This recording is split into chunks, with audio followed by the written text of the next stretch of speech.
मिलितं येन काय ते बंद तस्मै झालं. श्रीगुरुवे नमः। तुझं श्रीचैतन्यमनोभीष्टं स्थापितं येन भूतले स्वयं रूप कदा मह्यं ददाति स्वपदान्तिकं। नमो विष्णुपादाय कृष्णप्रेष्ठाय भूतले श्रीमते भक्तिवेदांत स्वामिनिति नामिने। नमस्ते सरस्वती देवे गौरवाणी प्रचारिणे निर्विशेष शून्यवादी पाश्चात्य देश तारिणे।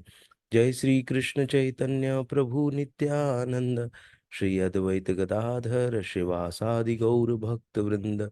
हरि कृष्णा कृष्णा कृष्णा हरे हरे, हरे राम राम राम हरे हरे।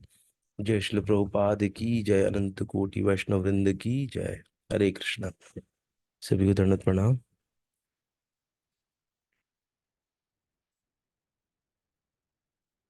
तो हम लोग पढ़ रहे हैं श्रीमद् भगवत गीता, और आज हम लोग पढ़ने वाले अध्याय 2 का 27वां श्लोक। तो मैं स्क्रीन शेयर करता हूँ। हम्म, किसी को कुछ बोलना है या कोई प्रश्न है? पिछले के जो हमने सेशंस लिए उसमें से किसी कोई प्रश्न है?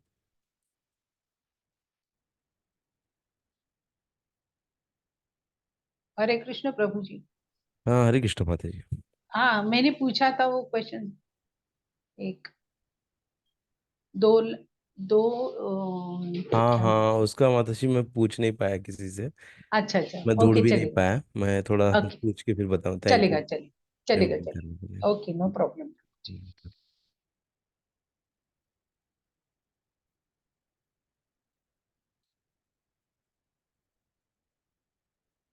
और कुछ है प्रश्न या कुछ शेयर करना चाहते हैं आप?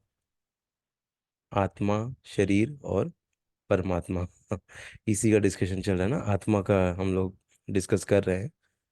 तो एक बार मैं शेयर करता हूँ स्क्रीन। हाँ, जैसे हमने पिछला जो हमने श्लोक पढ़ा था, हाँ, उसमें हमने क्या देखा था कि किंतु यदि तुम ये सोचते हो कि आत्मा सदा जन्म लेता है या सदा मरता है, तो भी महाभाव तुम्हारे लिए शोक करने का कोई कारण नहीं है ना। मतलब शरीर और आत्मा ना, अगर आप खुद को शरीर मान रहे हो तो ये तो नष्ट होने ही वाला है, तो आपको टेंशन लेने की क्या जरूरत है ना। अगर आप खुद को आत्मा मानते तो भी आत्मा तो मरता है नहीं, तब भी आपको टेंशन लेने की क्या जरूरत है ना। हमने गौर गोपाल दास प्रभु जी का हमने वो सुना था ना कि कोई टेंशन है, कुछ कर सकते हो, नहीं कर सकते तो क्यों टेंशन ले रहे हो, कुछ कर सकते हो तो क्यों टेंशन ले रहे हो। हाँ, तो कोई भी सिचुएशन में हमको कभी टेंशन लेना नहीं चाहिए। हाँ, ये हमने सीखा, और हमने देखा था एक एक जो सार बताया था क्या, कि शरीर और अगर हम आत्मा लेवल पे रहेंगे ना, इसलिए हम ये सब पढ़ रहे हैं क्योंकि शरीर लेवल पे क्या होगा, हमको कष्ट मिलेगा ना। कष्ट कैसा मिलता है? एक तो हमने देखा कि अगर किसी को कुछ हो जाता है हमारे जो शरीर से संबंधित है, तो हम दुखी हो जाते हैं ना। या तो अगर हमारे शरीर में अगर कुछ हो जाता है तब भी हम दुखी हो जाते हैं ना। जैसे बुढ़ापा आता है तभी भी हम टेंशन में आ जाते हैं। क्यों? क्योंकि हम खुद को शरीर समझ रहे हैं। अगर मेरे को इधर झुर्रियाँ आने लग गई, मुंह सिकुड़ने लग गया, वो होने लग गया, बाल पकने लग गए, तो मैं बोला अरे मैं अभी कैसे सबके सामने जाऊंगा, क्या होगा। क्यों? क्योंकि मैं खुद को शरीर मान रहा हूँ ना, इसीलिए ना। तो इन सब चीजों से छुटकारा हमको कब मिलेगा? जब हम आत्मा लेवल पे आएंगे ना। क्योंकि ये शरीर है, ये बूढ़ा भी होगा, और ये बोलते हैं ना जन्म मृत्यु जरा व्याधि, हाँ, ये चारों समस्याएं रहती ही रहती है। हाँ, ये चारों प्रॉब्लम्स है। करेक्ट।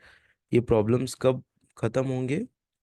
जब हम लोग रियलाइज्ड होंगे ना, हमको जब सोल के बारे में पता चलेगा, इस आत्मा के बारे में जानेंगे ना। जान रहे हैं अभी ना, हमने अभी कितना पढ़ा, हमने कम से कम 7 से 8 श्लोका हमने देखे, शरीर और आत्मा का अंतर हमको समझाया है ना। तो ये अंतर हम समझे, कैसे समझे कि शरीर जो आत्मा है वो क्या है, वो घुलनशील ना, अघुलनशील है, घुलती नहीं ना। उसको जलाया जा सकता है ना, उसको मारा जा सकता है ना, उसको ना तो किसी से कुचला जा सकता है, इतना बारीक है ना। उसको किसी भी माइक्रोस्कोप से देखा जा सकता है ना। इससे हम लोग समझ सकते हैं कि ये पूरा आत्मा के लिए बता रहे हैं हमको ना। और आत्मा का संबंध किसके साथ है? परमात्मा के साथ, भगवान के साथ। हाँ, तो ये संबंध जब स्थापित होगा, तब हम धीरे धीरे इस शारीरिक शरीर की जो हमारी पहचान हमने शरीर से बना के रखी है, तो उससे हट के आत्मा पे आएगी। फिर आत्मा को क्या चाहिए?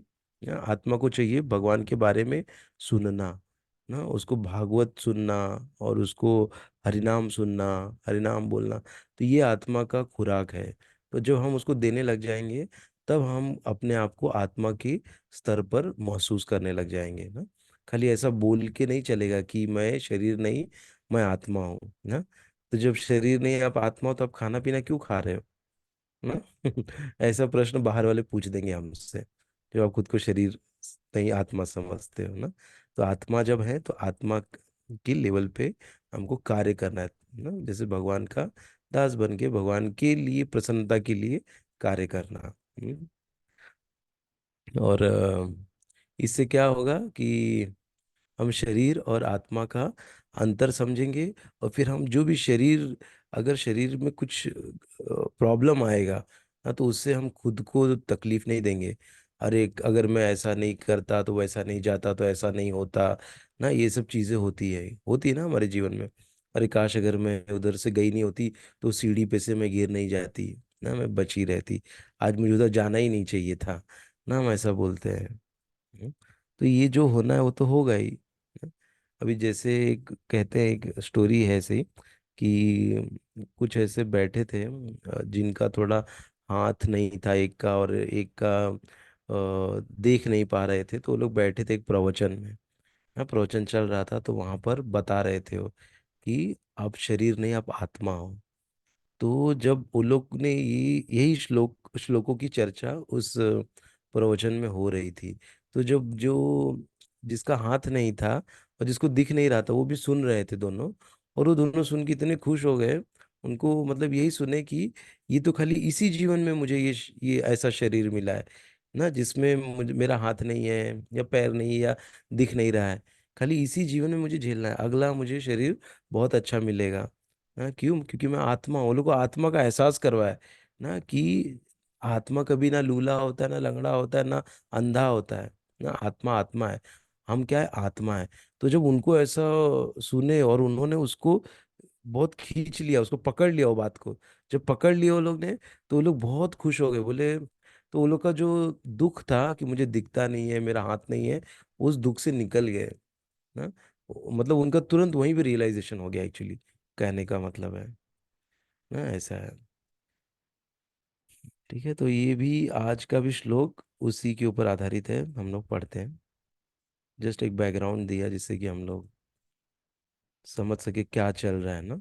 और ये इसीलिए इनको बता रहे हैं कृष्ण भगवान अर्जुन को, क्योंकि पहले प्रश्न का उत्तर दे रहे हैं ना। पहला जो रीजन दिया था युद्ध ना लड़ने का, कि मैं कैसे अपने गुरु और अपने संबंधियों ना, अपने श्रेष्ठ संबंधियों जनों को ऊपर कैसे मैं बाण चलाऊं ना। मैं युद्ध नहीं कर सकता, इनके ऊपर बाण नहीं चला सकता। तो उसी को भगवान जी समझा रहे हैं ना, कि आत्मा कभी मरता नहीं, वो सब तथ्य देके। ठीक है, तो आगे का भी हम लोग श्लोक पढ़ते हैं। जातस्य हि ध्रुवो मृत्यु ध्रुवं जन्म मृतस्य च तस्माद् अपरिहार्ये अर्थे न त्वं शोचितुम् अर्हसि। हम्म। जातस्य हि ध्रुवो मृत्यु ध्रुवं जन्म मृतस्य च। तस्माद् अपरिहारे तस्माद् अपरिहारे अर्थेन त्वं शोचितुम अर्हसि। हम्म, इसका वर्ड टू वर्ड मीनिंग देखते हैं हम लोग।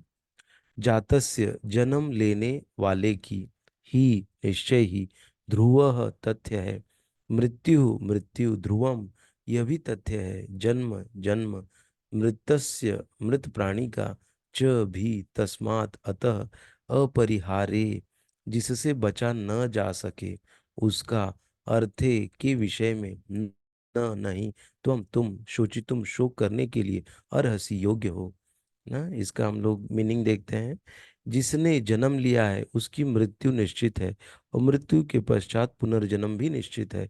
अतः अपने अपरिहार्य कर्तव्य पालन में तुम्हें शोक नहीं करना चाहिए। ना अभी कैसे है कि ये जो कृष्ण भगवान अभी बता रहे हैं ना, तो ये किसके लिए बता रहे हैं? मृत्यु किसकी होती है? शरीर की मृत्यु होती है ना, आत्मा की कभी मृत्यु नहीं होती। तो अभी उसको, अर्जुन को शरीर के संदर्भ में अभी बता रहे हैं उनको ना, क्योंकि जब तुम खुद को अगर शरीर समझ रहे हो ना, तो ये शरीर ना, जिसने जन्म लिया, मतलब जिसको ये शरीर मिला, वो शरीर एक दिन नष्ट हो जाएगा ना, मतलब मृत्यु हो जाएगी, और फिर पुनर्जन्म भी निश्चित है। तो तुमको काहे को युद्ध नहीं लड़ रहे हो ना? अर्थ अपने कर्तव्य पालन, ना कर्तव्य पालन का अर्थ क्या हुआ? कि अर्जुन क्षत्रिय था, लड़ना उसका धर्म था ना। क्षत्रियों का धर्म है कि अन्याय के प्रति लड़ना, अन्याय के खिलाफ खड़े होना ना, ये क्षत्रिय का धर्म है ना। तो जब अन्याय हुआ, तो उसके लिए उसको खड़ा होकर उसको युद्ध करना था। तो उसके लिए चाहे सामने संबंधी क्यों ना हो, या ये भी भगवान जी ने बता दिया, गुरु ही क्यों ना हो ना, अगर गुरु भी अधर्म के तरफ खड़ा है, तो उससे भी युद्ध करने के लिए पीछे नहीं हटना है ना। यही शिक्षा दी है ना यहाँ पर कृष्ण भगवान ने। हम्म तात्पर्य पढ़ते हैं हम लोग। मनुष्य को अपने कर्मों के अनुसार, ना ये देखिए, ये सब चीजें कैसे पता चलेगी? ये हम लोग यहाँ सुन रहे हैं ना तब। नहीं तो हमको जैसे गुरु अगर बोल रहे हैं ना, कि गुरु अगर कुछ ऐसा, भगवान करे ऐसा किसी के गुरु के साथ ऐसा होवे ना। लेकिन एक बता रहा हूँ कि अगर कोई गुरु ना कोई पतित काम कर दे ना, मतलब वो एकदम घृणित कार्य कर दे, तो भी हम क्या बोलेंगे? अरे नहीं, हमारे गुरु हैं, हम उनको कैसे छोड़ सकते हैं ना। ऐसी भावना हो रही है, क्यों? क्योंकि हमने शास्त्र पढ़ा नहीं है ना। शास्त्र में भगवान जी यहाँ पे दिखाए हैं कि द्रोणाचार्य जाके अधर्मियों के साथ खड़े थे, तो क्या बोले? बाण चलाओ, मारो इनको। हम्म और कैसी युक्ति लगा के हमने देखा भी ना, कि अश्वत्थामा मारा गया, अश्वत्थामा मारा गया ना, हाथी था जिसको, और वो हाथी मारा गया। तो उससे वो आ गया, बाण अपना सब छोड़ दिए कि मेरा बेटा मर गया युद्ध में। हाँ? और कैसे मारे? तो ये युक्ति लगाई किसने? कृष्ण भगवान ने। हाँ, तो ये है, बताने का मतलब ये है कि अगर गुरु भी अपने पद से गिर गया, तो फिर वो गुरु का है का हुआ, तो उसको तुरंत त्याग देना चाहिए और नए गुरु की तलाश करनी चाहिए ना। ये इससे हमको समझ में आ रहा है ना, कि अगर हम ये शास्त्र से पढ़े नहीं रहेंगे, तो सही और गलत में कभी फर्क नहीं कर पाएंगे हम ना। इसीलिए शास्त्र है, इसलिए शास्त्र पढ़ना बहुत जरूरी है। क्या सही है क्या गलत है, हम ये समझ पाएंगे, और उसके हिसाब से हम अपना निर्णय ले पाएंगे।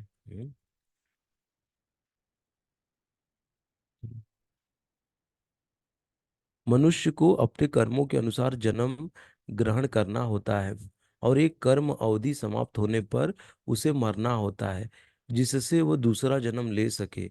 इस प्रकार मुक्ति प्राप्त किए बिना ही जन्म मृत्यु का यह चक्र चलता रहता है।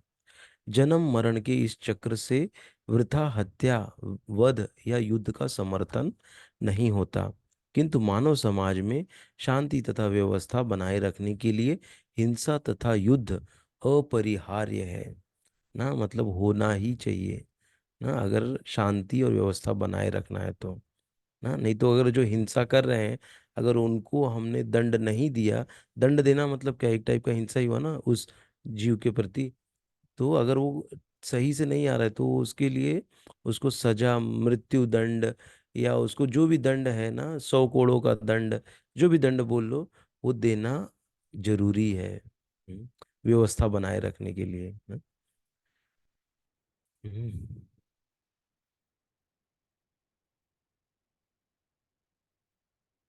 हाँ, तो ये क्या है? मनुष्य को अपने कर्मों के अनुसार जन्म ग्रहण करना होता है ना। जैसा उसने कर्म किया रहेगा, वैसा उसको अगला उसको जन्म मिलेगा। आज भी हम लोग जिस भी स्थिति में हैं ना, उस स्थिति में हम इसलिए हैं क्योंकि हमने पिछले जन्म में जैसा कर्म किया, हमको आज वैसा चीज मिला है ना। किसी को बहुत अच्छा मिला है, किसी को थोड़ा कम मिला है ना, किसी को कुछ भी नहीं मिला है। ऐसे भी है ना, जिनको कुछ भी नहीं मिला है ना। क्यों? और फिर उनके लिए हमको, हमने 2.1 में पढ़ा था ना, उनके लिए भी हमको दुख नहीं करना चाहिए, दुखी नहीं होना चाहिए ना कि इसको कुछ भी नहीं मिला, उसके कर्मों के हिसाब से उसको वैसा मिला है ना। उसके कर्म वैसे थे, इसलिए वो आज सब जगह जाके भीख मांग रहा है ना। और हम जाके अगर उसको, भगवान ने उसको निर्धारित किया ना उसको वैसा भोगने के लिए, अगर हम जाके उसको 20,000, 25,000, 1 लाख रुपए दे देंगे, भैया तू भीख मत मत मांग, तो हम क्या कर रहे हैं, भगवान के कार्य में अवरोध डाल रहे हैं। भगवान चाह रहे हैं कि वो वैसे ही वो थोड़ा सहे, क्योंकि उसने कर्म वैसा कर किया है पिछले जन्म में, तो उसको अभी थोड़ा सहने दो, उसको झेलने दो, ये उसको झेलेगा तभी उसका कर्म कटेगा। और हम क्या कर रहे हैं, उसको 1 लाख, 2 लाख या 20 रुपए, 10 रुपए, 5 रुपए दे के भगवान के काम में अवरोध डाल रहे हैं। हाँ, तो इसीलिए हमको वो भी नहीं देना चाहिए उसको, उसको सहने दो। देना ही है तो उसको हरि नाम दो। हरे कृष्ण महामंत्र दे के आओ। हम्म, ये उसके लिए, उस आत्मा के लिए बहुत अच्छा होगा। कुरुक्षेत्र का युद्ध भगवान की इच्छा होने के कारण अपरिहार्य था, और सत्य के लिए युद्ध करना क्षत्रिय का धर्म है। अतः अपने कर्तव्य का पालन करते हुए वह स्वजनों की मृत्यु से भयभीत या शोकाकुल क्यों था? हैं? अपना कर्तव्य का पालन करना था, चाहे जो भी हो सामने, उसको लड़ाई करनी चाहिए थी ना, क्षत्रिय है। वह विधि कानून को भंग नहीं करना चाहता था, क्योंकि ऐसा करने पर उसे उन पाप कर्मों के फल भोगने पड़ेंगे जिनमें वह अत्यंत भयभीत था ना। क्यों? क्योंकि वो अपने गुरु को, अपने अपने परम पितामह को मारेगा, तो उसका उसको डर था कि मुझे पाप लगेगा। अपने कर्तव्य का पालन करते हुए वह स्वजनों की मृत्यु को रोक नहीं सकता था, और यदि वह अनुचित कर्तव्य पथ का चुनाव करे तो उसे नीचे गिरना होगा ना। अनुचित कर्तव्य पथ मतलब क्या? कि अगर वो क्षत्रिय है, अगर वो क्षत्रिय है तो युद्ध नहीं लड़ेगा, तो क्या हो गया, वो अपने पद से नीचे गिर गया ना, तभी भी उसका नुकसान ही है। हम्म। हाँ, तो पूरा बताने का अर्थ कृष्ण भगवान का है कि युद्ध करो। हाँ, आप क्षत्रिय हो, आपको युद्ध करना है। सारा कितना सारा दे रहे हैं ना, बार बार बता रहे हैं कि आत्मा हो, तभी भी टेंशन नहीं। अगर आप शरीर खुद को समझ रहे हो, शरीर भी नष्ट हो कि दूसरा शरीर मिलेगा जिनको मारोगे, तो उसका भी आपको चिंता करने की कोई जरूरत नहीं है। ऐसे करके भगवान समझा रहे हैं। अगले श्लोक में चलते हैं हम लोग। अव्यक्तादीनि भूतानि व्यक्तमध्यानि भारत, अव्यक्तनिधनानेव तत्र का परिदेवना। हम्म। अव्यक्तादीनि भूतानि व्यक्तमध्यानि भारत, ना ऐसे देखो, दो पार्ट में इसको ब्रेक करके हमको पढ़ना रहता है। एक ये दो, फिर इधर तीन, एक ना, ऐसे करके जैसे चार में इसको बांट दिए हैं अभी ना। तो हमको ये प्रैक्टिस करते करते समझ जाएगा हमको कहाँ ब्रेक लेना है और इसको कैसे दोनों को तोड़ना है। अब इसको कैसे तोड़ रहे हैं? अव्यक्ता अव्यक्त आदिनि भूतानि व्यक्त मध्यानि भारत, अव्यक्त निधनानेव ना, अव्यक्त निध निधना नेव। निधनानी, इधर निधनानी लिखा है।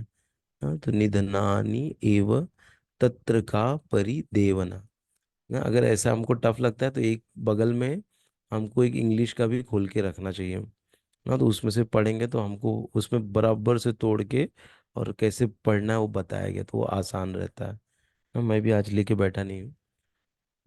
वो लेके बैठना चाहिए। तो यहाँ कह रहे हैं अव्यक्त आदिनी मतलब प्रारंभ में अप्रकट, भूतानी सारे प्राणी। हाँ। और व्यक्त प्रकट, मध्यानि मध्य में, भारत हे भरतवंशी, अव्यक्त अप्रकट निधनानि विनाश होने पर, एव इस तरह से, तत्र अतः का क्या परिदेवना, शोक। हम्म। सारे जीव प्रारंभ में अव्यक्त रहते हैं, मध्य अवस्था में व्यक्त होते हैं, और विनष्ट होने पर पुनः अव्यक्त हो जाते हैं। अतः शोक करने की क्या आवश्यकता है ना। इसको पढ़ते हैं हम लोग कैसे अव्यक्त और क्या बोल रहे हैं भगवान जी यहाँ पे। हम्म। यह यह स्वीकार करते हुए कि दो प्रकार के दार्शनिक हैं, ना। दार्शनिक मतलब इंग्लिश में फिलोसोफर। एक तो वे जो आत्मा के अस्तित्व को मानते हैं, और दूसरे वे जो आत्मा के अस्तित्व को नहीं मानते। कहा जाता है कि किसी भी दशा में शोक करने का कोई कारण नहीं है। आत्मा के अस्तित्व को न मानने वालों को वेदांतवादी नास्तिक कहते हैं। यदि हम तर्क के लिए इस नास्तिकतावादी सिद्धांत को मान भी लें, तो भी शोक करने का कोई कारण नहीं है। ना? अगर आत्मा है ही नहीं ना, ऐसा बोलने वाले भी हैं ना। तो अगर यदि ये भी तर्क को चलो मान ले, तो भी शोक करने का कोई कारण नहीं है। आत्मा के पृथक अस्तित्व से भिन्न सारे भौतिक तत्व सृष्टि के पूर्व अदृश्य रहते हैं।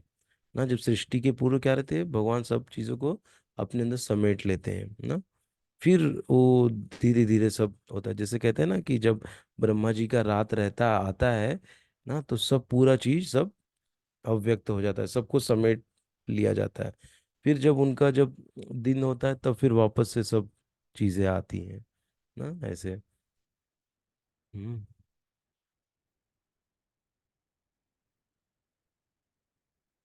फिर यहाँ कह रहे हैं आत्मा के अस्तित्व को न मानने वालों को, ये तो पढ़ लिया। आत्मा के पृथक अस्तित्व से भिन्न सारे भौतिक तत्व सृष्टि के पूर्व अदृश्य रहते हैं।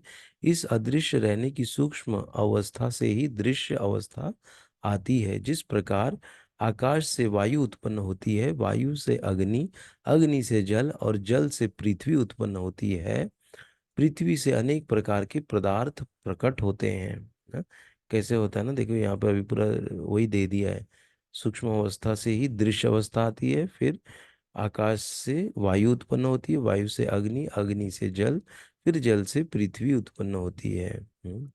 पृथ्वी से अनेक प्रकार के पदार्थ प्रकट होते हैं, यथा एक विशाल गगनचुंबी महल पृथ्वी से ही प्रकट है। जब इसे ध्वस्त कर दिया जाता है तो वह अदृश्य हो जाता है, अतः अंततः परमाणु रूप में बना रहता है। शक्ति संरक्षण का नियम बना रहता है ना। जैसे जो गगनचुंबी इमारत मतलब क्या, महल मतलब जो अभी बोलते हैं ना 35 माले की बिल्डिंग 36 माले की बिल्डिंग, ऐसा ना। तो उसमें जो मटेरियल लगा है, कहाँ से आया है? क्या अपने आप वो बिल्डिंग खड़ा हो गया? क्या नहीं, उसको जो भी उसको बनाने के लिए जो घटक लगे हैं, वो घटक यहीं से मिले हैं ना, इस पृथ्वी से ही मिला है वो। ये अलग से तो आया नहीं है वो। वही बता रहे हैं। एक विशाल गगनचुंबी महल पृथ्वी से ही प्रकट है ना। सारा मटेरियल जो लग रहा है पृथ्वी से ही मिल रहा है ना। जैसे लोहा बोलो, सीमेंट, रेती, मिट्टी, गिट्टी, जो भी। हाँ, जब इसे ध्वस्त कर दिया जाता है तो भी क्या होगा, सब इसी में मिल जाएगा। तो वह अदृश्य हो जाता है और अंततः परमाणु रूप में बना रहता है। हाँ, परमाणु मतलब छोटा सा कण ना। अणु परमाणु जो रहता है ना, एकदम बारीक। हम्म। हम्म। शक्ति संरक्षण का नियम बना रहता है, किंतु कालक्रम से वस्तुएं प्रकट तथा अप्रकट होती रहती हैं। अंतर इतना ही है। अतः प्रकट होने व्यक्त या अप्रकट अव्यक्त होने पर शोक करने का कोई कारण नहीं है। यहाँ तक कि अप्रकट अवस्था में भी वस्तुएं समाप्त नहीं होती ना। वो खाली बस थोड़ी देर के लिए उसको खींच लिया गया है, लेकिन इसका मतलब नहीं वो समाप्त हो गया ना। जैसे आत्मा को सबको खींच लिया है एक जगह, इसका मतलब नहीं कि वो आत्मा खत्म हो गई या उसका स्वरूप नष्ट हो गया, नहीं। प्रारंभिक तथा अंतिम दोनों अवस्था में ही सारे तत्व अप्रकट रहते हैं, केवल मध्य में वे प्रकट होते हैं। और इस तरह इससे कोई वास्तविक अंतर नहीं पड़ता। यदि हम भगवत गीता की इस वैदिक निष्कर्ष को मानते हैं कि भौतिक शरीर कालक्रम में नाशवान है, अंतवंत इमे देहा, किंतु आत्मा शाश्वत है, नित्य स्योक्ता शरीरीण, है ना। ये विसर्ग है, जब आता है तो बोलना है ना। तो हमें यह सदा स्मरण रखना होगा कि यह शरीर वस्त्र परिधान के समान है, अतः वस्त्र परिवर्तन होने पर शोक क्यों ना। ये शरीर क्या है, एक फटे हुए शर्ट के जैसा ही है ना, जिसको आत्मा ने भी धारण किया है ना। फटा शर्ट अगर फट गया तो क्या हम उससे ज्यादा मुंह लगा के रखते हैं क्या? नहीं ना। फटा कपड़ा अगर फट गया तो फिर उसको फेंकना है। उसको वापस अगर पहन के कहीं जाएंगे तो हम हंसी के पात्र बनेंगे ना, सब लोग हमको देख के हंसेंगे। कि अरे देखो ये फटा कपड़ा पहन के वो घूम रहा है ना, इसका दिमाग सही नहीं है ऐसे सब बोलने लग जाएंगे। हम्म। हम्म।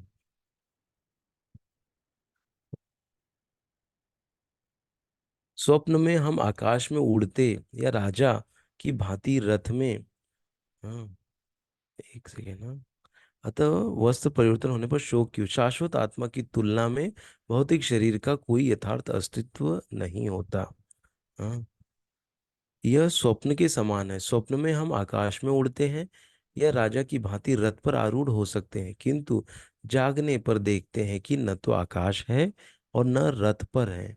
वैदिक ज्ञान आत्म साक्षात्कार को भौतिक शरीर के अन अस्तित्व के आधार पर प्रोत्साहन देता है।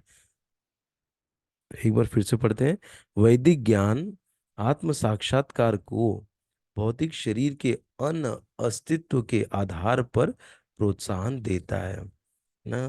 देखिए, हमको कोई चीज समझ में नहीं आता, 2 बार 3 बार 4 बार जब पढ़ेंगे ना, तब वो क्लियर होता है क्या लिखा है ना। ये लाइन क्या बोल रहा है कि जो वैदिक ज्ञान जो है ना, आत्म साक्षात्कार को भौतिक शरीर के अन अस्तित्व, मतलब जो भौतिक शरीर को जब हम नहीं मानेंगे, नहीं उसको वो करेंगे, जब हम आत्मा लेवल पे मतलब कार्य करेंगे ना, तब वो क्या होगा, तब उसको ही प्रोत्साहन मिल रहा है ना, तब वो असली आत्म साक्षात्कार है। जब भौतिक अस्तित्व को हम ना माने। हाँ, इस भौतिक शरीर को अभी ऐसा ऐसा मत समझ लेना कि अरे ये शरीर है, भौतिक शरीर है, इसका कोई यूज नहीं है। नहीं, इसको भी हमको जपा के रखना है ना। क्योंकि हम लोग अभी ज्यादा आत्मा आत्मा करें तो ऐसा ना हो जाए कि शरीर का कोई ख्याल नहीं रखना है। नहीं, शरीर का पूरा पूरा ज्यादा से ज्यादा ख्याल रखना है। क्यों? क्योंकि जब तक ये हमारे पास शरीर है, तो हमारे पास बहुत बड़ी निधि है ना। इस बहुत बड़ी निधि से हम लोग भगवत धाम जा सकते हैं, इसी शरीर से। शरीर रूपी नौका से ही हम भवसागर को पार कर सकते हैं। इसलिए शरीर को बहुत स्वस्थ रखना चाहिए हमको, प्राणायाम करके, अनुलोम विलोम करके, एक्सरसाइज करके ना, जिससे कि हम लोग अच्छे से भक्ति कर पाए ना। ये शरीर बहुत जरूरी है भगवत धाम जाने के लिए। इसके लिए इसको भी बहुत जपा के रखना है हमको। हम्म। बहुत ख्याल रखना है हमको इसका भी ना। तो इसका मतलब ये ना हो जाए कि अगर हम आत्मा आत्मा कह रहे हैं तो हम शरीर को दुर्लक्ष्य कर रहे हैं। नहीं, बिल्कुल नहीं। हाँ, शरीर हमारे लिए बहुत बड़ा एक सौभाग्य की बात है कि हमारे पास शरीर है। वो भी किसका शरीर है? मनुष्य का शरीर है ना। इस मनुष्य के शरीर में ही हम लोग भगवत धाम जा सकते हैं। ठीक है। तो ये वाले लाइन का अर्थ वही है। ये जो वैदिक ज्ञान वाला। फिर अतः चाहे हम आत्मा के अस्तित्व को माने या न माने, शरीर नाश के लिए शोक करने का कोई कारण नहीं है ना। ऐसा है, तो मतलब हर जगह से, हर एंगल से भगवान जी समझाने का प्रयत्न कर रहे हैं ना अर्जुन को। वैसे इसीलिए हमको बहुत इसको मतलब ये जब हम समझ जाएंगे ना, आत्मा और शरीर के बीच का भेद क्या है, अंतर जब समझ जाएंगे, तब हम चीजों को बहुत सही से लेने लग जाएंगे ना। नहीं तो क्या होगा कि अगर हमारे इस शरीर में कुछ लग गया, तो उसको हम लोग जिंदगी भर उसके बारे में ही सोच के पछताते रहेंगे। अरे ऐसा हो गया ना, मेरे बाल नहीं है, या मेरे कुछ तो कहीं पे निशान आ गया चेहरे पे या कहीं पे, और खुद को हम लोग बहुत वो समझने लग जाएंगे। अरे मैं तो कोई काम का नहीं हूँ, या ना ऐसे खुद को मतलब, ऐसा बहुत लोग होंगे, एटलीस्ट मैं तो बोलता हूँ 40 से 50 60% होंगे जो कहीं ना कहीं खुद को बहुत तकलीफ दे रहे होंगे अपने आप से ही। कोई बाहर का दुख नहीं दे रहा, खुद ही दुख दे रहे हैं खुद को ना, कि हमारे अंदर ये कमी है, या बहुत सारे ऐसे प्रॉब्लम्स है, हम उसको गिनना नहीं सकते। इतने सारे प्रॉब्लम्स हम लोग लेके बैठे छोटे छोटे ना। मेरा आंख टेढ़ा है या मेरा नाक टेढ़ा है ना, सामने वाला मेरे बारे में देख के मुझे क्या सोचता होगा ना। ऐसे हम लोग बहुत सारी चीजों का चिंतन मनन कर करके खुद को तकलीफ देते हैं ना। क्यों? क्योंकि हम खुद को शरीर समझ रहे हैं। जैसे ही हम आत्मिक आत्मा लेवल पे जब कार्य करने लग जाएंगे, आत्मा लेवल पे कार्य करना मतलब क्या ना, भगवान के नाम का जप करना, भगवान का चिंतन करना, भगवान का जो भगवत गीता है, श्रीमद् भागवतम है, उसका अध्ययन करना ना। यही है आत्मा के स्तर पर कार्य करना। इसी को कहते हैं। जब इसी में हम लोग लगे रहेंगे, तो हमको अपने शरीर का भान नहीं रहेगा ना। तब हम आत्मा लेवल पे कार्य कर रहे हैं ना, तब हमको शरीर जैसे कुछ तकलीफ भी, प्रॉब्लम भी आएगा ना, तो भी हमको कोई वो नहीं लगेगा। उसको हम लोग बोलेंगे अरे चलो हो जाएगा, ठीक हो जाएगा, या थोड़ी देर के लिए आया है ना, या इसी खाली इसी शरीर में रहेगा ना, अगला शरीर मुझे थोड़ी ये वापस मिलने वाला है ना, ऐसे उसको कॉन्फिडेंस रहता है। और भक्त के लिए सबसे बड़ा कॉन्फिडेंस क्या है? कि भगवान हमारे साथ हैं ना, कृष्ण अवश्य रक्षिबे, कृष्ण हमारी रक्षा अवश्य करेंगे ना। हमारे लिए सबसे बड़ा हमारा जो बोलते हैं ना पावर है, यही है ना, कि कृष्ण हमारे साथ है ना। ऐसे तो ये जब हमारे अंदर भावना रहेगी, तब हम चाहे हमको शरीर मिले या ना मिले या कुछ भी बने, हम चाहे हम कहीं झोपड़े में भी रहें या नरक में रहें, पाताल में रहें, कहीं भी रहें, हमको चिंता करने की जरूरत नहीं है ना, जब हमको ये रियलाइज हो जाता है तो। कि हम शरीर नहीं, हम आत्मा है, और हम क्या है? भगवान के दास हैं। यही आत्म साक्षात्कार है ना, कृष्ण को भगवान के रूप में स्वीकार करना। जिसने कृष्ण को भगवान के रूप में स्वीकार कर लिया, उसका आत्म साक्षात्कार हो गया, सेल्फ रियलाइजेशन हो गया उसका। फिर उसको खाली क्या है? बस थोड़ा थोड़ा भक्तों का संग करना है, थोड़ा थोड़ा ये भगवत गीता ना, जो कि सारे ग्रंथों का सार है, उसको थोड़ा पढ़ना है, रोज 1 से 2 श्लोक ना। समय मिले श्रीमद् भागवतम भी 1 2 श्लोक रोज पढ़ना है बस, ना, इस विश्वास के साथ कि कृष्ण भगवान है, बस आपका आत्मा साक्षात्कार हो गया। और कोई नहीं कि मैं बैठूं एकदम ऐसे ध्यान में 5 घंटा ना, समंदर के अंदर, या आग आजू बाजू जला के, तब मुझे रियलाइज होगा कि मैं शरीर नहीं, मैं आत्मा हूँ ना। कठोर तपस्या करना, खाना पीना ना खाना, छोड़ देना, ये सब नहीं करना है हमको ना। हमारे लिए खाली कृष्ण भगवान है बस, आत्म साक्षात्कार हो गया, इतना सिंपल है। ठीक है, तो आज हम लोग यहीं पे एंड करते हैं, सेशन को स्टॉप देते हैं, और अगला हम लोग श्लोका कल पढ़ेंगे। तो किसी को कोई प्रश्न है तो पूछ सकते हैं, या कोई कमेंट है किसी का?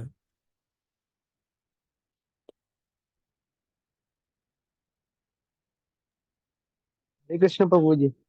हरे कृष्णा। कृष्ण प्रभु।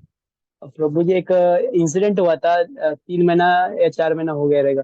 हाँ हाँ। आपने जब थोड़ा टाइम पहले बोला ना कि भगवान ऐसा कोई गरीब है या भिखारी है तो अपना कर्म भोग रहा है, हम्म। और हमें वो इंटरफेयर नहीं करना चाहिए, भगवान के इसमें बाधा नहीं डालना चाहिए।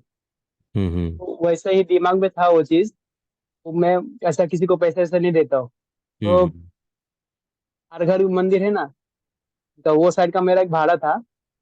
कहाँ का वहाँ पे मंदिर? ना हर घर का हाँ। मंदिर है ना, अच्छा। ISKCON ISKCON. तो वो साइड का एक मेरा भाड़ा था, तो मैं लेके जा रहा था ट्रैफिक सिग्नल के इधर। स्टॉप होने के बाद ना पैसे लेने के लिए आते हैं। हम्म। ट्रांसजेंडर है ना, एक ट्रांसजेंडर थे, वो आए तो मेरे पास पैसे मांगे, कौन हरे आए? कृष्णा बोल के। कौन आए? ट्रांसजेंडर रहते ना, मतलब अच्छा मेल अच्छा, हाँ फीमेल। हाँ, समझ गए। हाँ हाँ। तो वो आए तो मेरे को तिलक देखे तो पैसे मैंने दिया हम्म। उनको।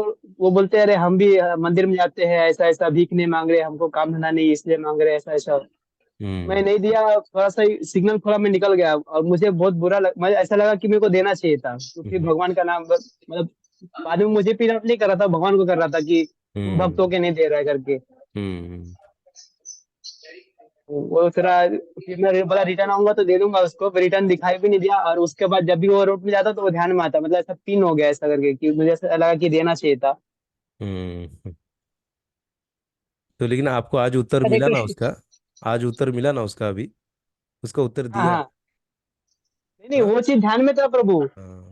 तो क्या पिन आउट किया कि भगवान के भक्त होके नहीं दे रहे, और नहीं नहीं प्रभु जी, हाँ, ये लेकिन एक बार 2.1 का श्लोक फिर से पढ़ना आप ना। हरे कृष्ण अपने प्रभु कर्म का जी। फल भुगत रहे। हाँ, वो कर्म का फल भोग रहे हैं, तो उनको हमारे लिए क्या है कि उनको प्रसाद खिला दीजिए ना, भगवान का प्रसाद आपके पास रहे ना। तो थोड़ा हम्म, इसीलिए हमको, एक्चुअली मैं अपने लिए बोल रहा हूँ कि हमको हमेशा थोड़ा प्रसाद भी अपने साथ लेकर चलना चाहिए ना। तो ऐसे कोई मिले ना, तो उनके हाथ में प्रसाद थमा दीजिए ना, और हरे हरे कृष्ण बोल कृष्ण के प्रभु हाथ जी। जोड़ लीजिए। और मैं ये भी देखा हूँ ना, ऐसे जो ट्रांसजेंडर ऐसे मिलते हैं ना, तो वो लोग एक्चुअली हमको ज़्यादा तकलीफ नहीं देते हैं वो लोग हाँ हाँ। वो एक्चुअली वो देखते हैं ना, जब माला कर रहे हैं या तिलक देख रहे हैं ना, वो लोग जो रियल जेन्युइन है ना, तो वो लोग हाथ जोड़ लेते हो लिटरली। मैं देखा हूँ वो कुछ भी मांगते नहीं। तुरंत उल्टा मैं देखा हूँ ना, मैं ट्रेन में भी, कि वो अगर वहाँ के ग्रुप में कोई खड़ा है, वो ग्रुप में भी नहीं जाते। अगर हमको डिवोटीज को देख लेते ना, तो वो लोग थोड़ा हाथ जोड़ के वो लोग दूर से चले जाते हैं। वहां पे खड़े 10-15 लोगों से भी नहीं मांगते वो लोग, मैं ये भी देखा हूँ। ऐसा है मैक्सिमम ये टाइम। फील करने की जरूरत नहीं है ना, मतलब बुरा फील करने की जरूरत नहीं है, ऐसा नहीं, कुछ बिल्कुल नहीं ये जरूरत है प्रभु खाली जी, बिल्कुल जरूरत नहीं है। आप खाली इसलिए 2.1 वाला श्लोक एक बार फिर से पढ़िएगा। ठीक है तो। भगवत गीता। हाँ, हरे प्रज्ञा माता कृष्ण जी, प्रभु जी। हरे कृष्णा हरे कृष्णा। हाँ, मैं क्या बोल रही हूँ। हाँ, अगर अपना कोई रिलेटिव है, हाँ, वो अगर मुश्किल में है, मतलब उसको कुछ उसके कर्म की वजह से उसके ऊपर कुछ प्रॉब्लम आ गई है, और मैं अगर पे भी हूँ, तो उनको मदद नहीं करनी चाहिए। हाँ मतलब माता जी कैसे कि देखिए, अभी आपके हाँ रिलेटिव आपके संबंधी हैं ना, प्रॉब्लम हाँ, आया है, बराबर है। हाँ तो आपको हेल्प हाँ कर सकते हैं। मतलब हाँ, ऐसे नहीं वही कि ना। आप उनको बिल्कुल हेल्प ना दर करें, दर प्रॉब्लम आया भटकना। तो हाँ, वही हम ना। कैसे कि ह्यूमन उसके ऊपर थोड़ा कर सकते हैं। लेकिन बराबर। अच्छा क्या होगा कि आप अगर उनके लिए थोड़ा भगवान से प्रार्थना करें। हाँ नहीं, वो तो करे, वो खुद हाँ। भी कर और रहे हैं, नहीं ऐसा नहीं। लेकिन फिर भी अगर हमें खुद तो देना ही पड़ेगा ना उनको, अगर जरूरत है तो। हाँ मतलब अभी कैसा भी है, किसी किसी को क्या रहता है माता जी, जरूरी नहीं कि सबको पैसे की जरूरत रहती है ना, सबको खाली हाँ, वही अगर ना, कोई वही ना। सांत्वना देने के लिए अगर हमारे साथ खड़ा रहना कर रहे हैं ना, ये भी क्या हाँ, रहता है ना कि वो हमारे साथ खड़ा रहिए ये खाली। बराबर है, हाँ, पैसे की जरूरत नहीं। जरूरी नहीं लेकिन ना अगर कि हर उसको को। मेडिकली, हाँ। हाँ, नहीं, उसको मेडिकली पैसा, मेडिकल के लिए पैसा, मेडिकल बिल भरने के लिए पैसा हम्म। चाहिए, एडमिट करना है, तो हमें तो देना ही पड़ेगा ना। हाँ माता जी थोड़ा अगर सा हमें मदद। पता भी है, हाँ, वो तो है, हाँ, वही ना। हमें मदद। पता है वो अपने कर्मों का फल भुगत रहा है, लेकिन फिर भी हम वो अवॉइड नहीं कर सकते ना। नहीं माता जी, कैसे कि हम हमको संबंध भी बना के रखना है, तो हाँ, हमको वही ना, वही आपका ना। जितनी क्षमता है आप उस क्षमता से हाँ, उनकी वो, मदद कर हाँ, सकते हैं। मदद और कर सकते हैं, हाँ। अच्छा रहेगा कि ऐसे जो मतलब बीमार हैं या जो है ना, तो उनके लिए आप जाइए, अपनी भागवतम लेके जाइए और उनके पास बैठ के पढ़िए, उनके पूरे परिवार को सुनाइए। क्योंकि ये जब किसी के ऊपर दुख आता है, तो बहुत सही समय रहता है, वो भगवान की जो वाणी है, उसको ग्रहण करते हैं ना। ग्रहण करते तो हैं, ऐसे बराबर, नहीं समय वो पे तो ना, है। हम जैसे हम्म, भक्तों का, अभी हम भक्त तो बने नहीं, लेकिन फिर भी अपनी हम्म, मतलब अपने को शुद्ध करने के लिए भी जाके हम उनके सामने बैठ के हम्म, पढ़ना चाहिए हमको। हम्म, हाँ, थोड़ा भागवतम, या तो फोन पे हाँ, उनको बराबर। बोलने का, आप फोन चालू रखिए, अपने बगल में रखिए, मैं थोड़ा भागवतम हम्म, पढ़ती हूँ, आप सुनिए, नहीं, बहुत वो कृपा तो मिलेगा। वो, हाँ, बराबर, हाँ, वो ये वैसे सबके कृपा भी लिए। मिल गई है भगवान की, हाँ, नहीं ऐसा नहीं। और हाँ, ऐसा उनको है। स्ट्रेंथ मिलेगा, वो जो दुख आया है, हाँ, वो बराबर। दुख से लड़ने हाँ, का उनको शक्ति मिलेगी स्ट्रेंथ, ना। बराबर है, हाँ। जब ऐसा ये जो 4-10 अभी 5-8-9 श्लोका जो हमने विगत दिनों में हम्म, पढ़े हैं, अगर ये श्लोका हम हम्म, किसी को पढ़ के सुनाएंगे तो कितनी शक्ति मिलेगी ना हम्म, उसको, हाँ, बराबर है, बहुत शक्ति मिलेगी उसको। ऐसा। हम्म, ठीक। हम्म। तो आपकी क्षमता के अरे, अनुसार माता जी आप मदद कर सकती हैं, ऐसा कर नहीं है सकते कि, हैं। क्योंकि हाँ, ह्यूमन। बराबर है, हाँ, वही। सही है। लेकिन क्या धन्यवाद होता है ना प्रभु कि जी। जैसा एक हाँ, वो जो स्टोरी आती है, जिसमें एक बच्चा फुटपाथ पे बैठा है और रो रहा है। हम्म, हाँ, हम्म, तो एक व्यक्ति आता है, और वो व्यक्ति क्या हम्म, करता है कि उसको हम्म, एक चॉकलेट देता है, और रो हम्म, रहा था बच्चा, उसको चॉकलेट देता है, और वो हम्म, दे के चला जाता है। हाँ, हम्म, उसको पूछता नहीं कि भाई क्यों रो रहा है, क्या है, कुछ नहीं, उसको खाली चॉकलेट देता हाँ, है। और वो बच्चा चॉकलेट बराबर। खाता है, 2 मिनट के लिए चुप हो जाता है, फिर वापस हाँ, वो फिर रोने बात। लगता है।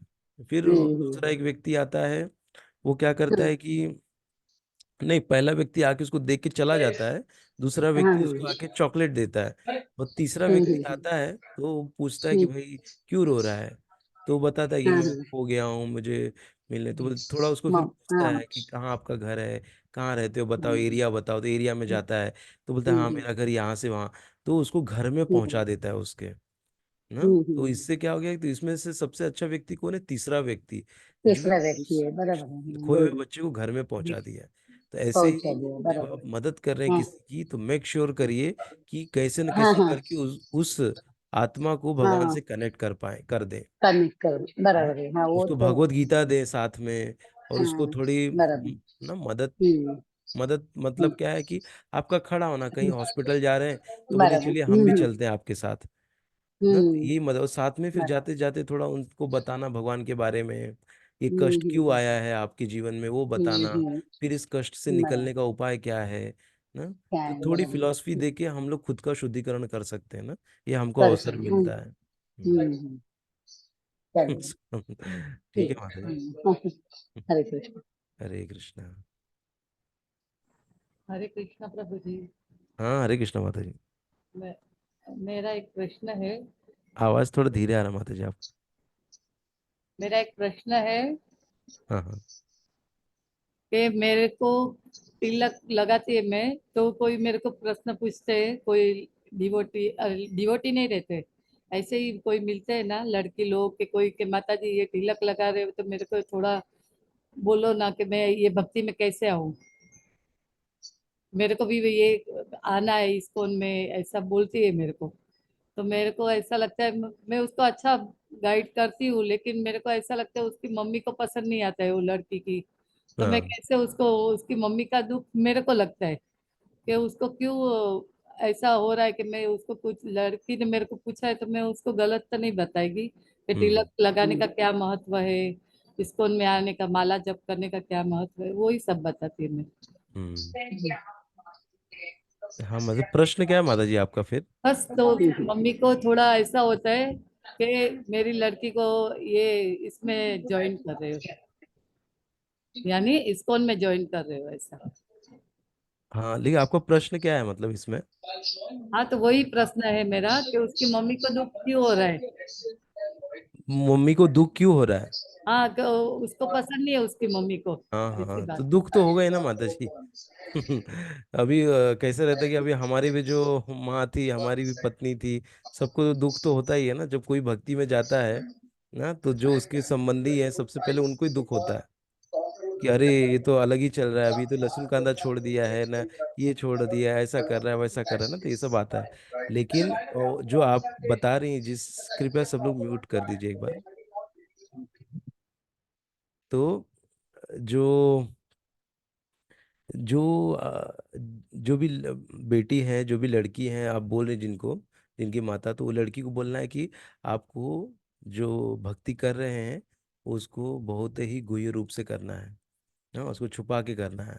आपको दिखा के जरूरी नहीं आपको तिलक लगा के ही निकलना है, तिलक लगाना बहुत जरूरी है ना। आपकी माँ को पसंद नहीं है तो आप तिलक मत लगाइए ना। ये भक्ति जो है आंतरिक है ना। जब तक आप पूर्णतया आप वो ना बन जाए ना, ऐसा भी कहते हैं जब तक 16 माला नहीं करते तब तक तिलक नहीं लगाना चाहिए, वैष्णव सदाचार के हिसाब से। लेकिन लगा लेते हैं, कोई दिक्कत नहीं है ऐसे ना। तो ऐसा जब तक हम इतने दृढ़ ना हो जाए तब तक हमको ना किसी को दिखाने की जरूरत नहीं है। हमको ये भक्ति दिखाने के लिए नहीं है ना कि भैया मैं तिलक लगा, मैं सबसे बड़ा भक्त हूँ या कंठी माला पहन रहा हूँ, मैं सबसे बड़ा भक्त हूँ, नहीं। भक्ति आंतरिक है। हम्म। तो उनको अगर रियली भक्ति करना है तो पहले खुद को ये भगवत गीता भागवतम पढ़ के सशक्त बनाए।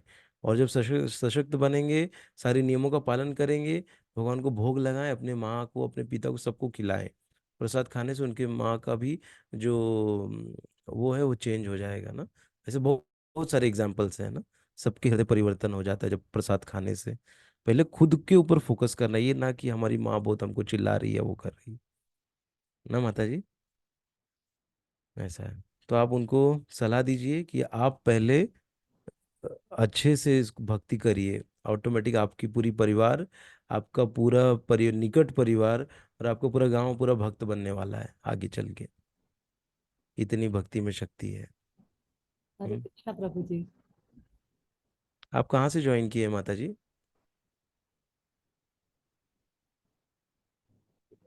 हरे कृष्णा हरे माता जी। कृष्णा। आप कहाँ से ज्वाइन कर रहे हैं। हाँ, मैं रौनक की मम्मी हूँ। अरे हरि बोल, हरे हरे कृष्णा माता जी। हरे कृष्णा। हरे कृष्णा हरे कृष्णा। राधे श्याम दास करके लिखा है, मैं बोला कौन है। सीक्रेट में है संदीप ब्रो। अच्छा, मैं बोला राधे श्याम प्रभु ही तो नहीं ज्वाइन कर लिए। नहीं पता चलना चाहिए। ठीक है ठीक है। बहुत बहुत थैंक यू ब्रो, धन्यवाद। Thank you so Hari much. बोल। हरी बोल। ठीक है, तो हम लोग सेशन थोड़ा लेट हो गया तो हम एंड करते हैं अभी। आगे चल के हम लोग वापस से thank you so much Prabhu. Hare Krishna. Thank you. Hare Krishna. जय श्रील प्रभुपाद की जय। अनंत जय कोटि वैष्णव वृंद की जय। जय हरे कृष्णा सभी को। हरे हरे कृष्ण कृष्ण। दंडवत प्रणाम। थैंक यू प्रभु जी, हरे कृष्ण। Thank Hare you. कृष्ण। दंडवत प्रणाम। हरि बोल, हरि बोल। हरे